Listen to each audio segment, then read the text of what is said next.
Don't forget the West Hammer Council had an electors poll at the last election 2 years ago. I would say it was about time George Town tested the water over here, don't you? Yeah. More speakers. I mean, you were getting a taste of this democracy, aren't you? Look, before Gemma, let's have a stand here. You have to go home sometime though, you know.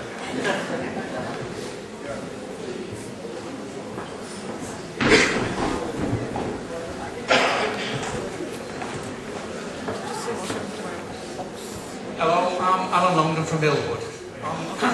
You have to excuse me, I'm not one for standing near you like this, but a few years ago we had a marvellous downstream plant called MDF plant. It was going to be a godsend to all the Tamar Valley. There was panicking, how many containers they was going to get, where they was going to get the empty ones from. How long did that last? I mean, it only lasted a few years, plus a few subsidies, government, handouts, it's gone.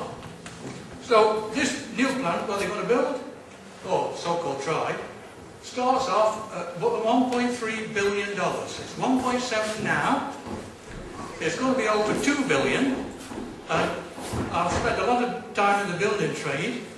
And a project that size never finishes on time and on budget. So we was going to pay for it. We was going to subsidise it. That's it. It's yes. you, the taxpayers. You're already losing money on your property, your developments. I feel sorry for the people what's got vineyards, orchards. They've all invested their life savings into it. Collectively, they're going to employ more people than this mill's going to employ. Money. So, and you're losing now. Now look how many houses for sale. People want to get out before it's built. I thought you didn't understand my accent. It's quite clear, actually.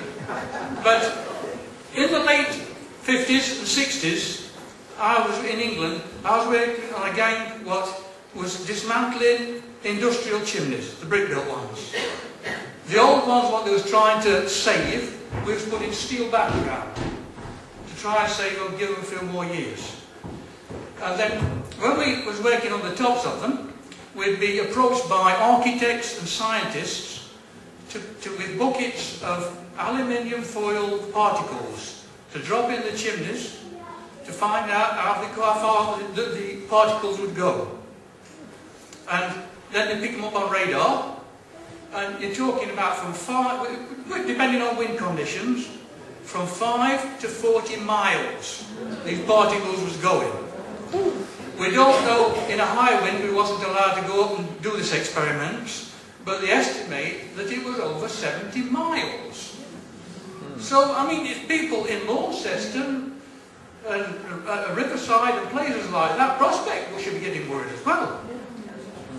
You know, it's just unreal. And that was in the 50s. I mean, I don't know how high this stack's going to be, but this was a stack around about 120, 130 feet. Nearly as high as a stack of money Gunns are going to make.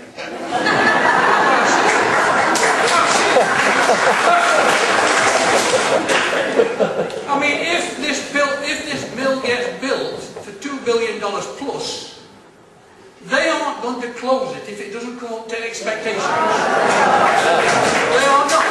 I mean, John Gay says publicly on television a few weeks ago, when they talked to him about pollution, he says, it's not my fault, it's the manufacturers. He said that, so he's passing the buck already.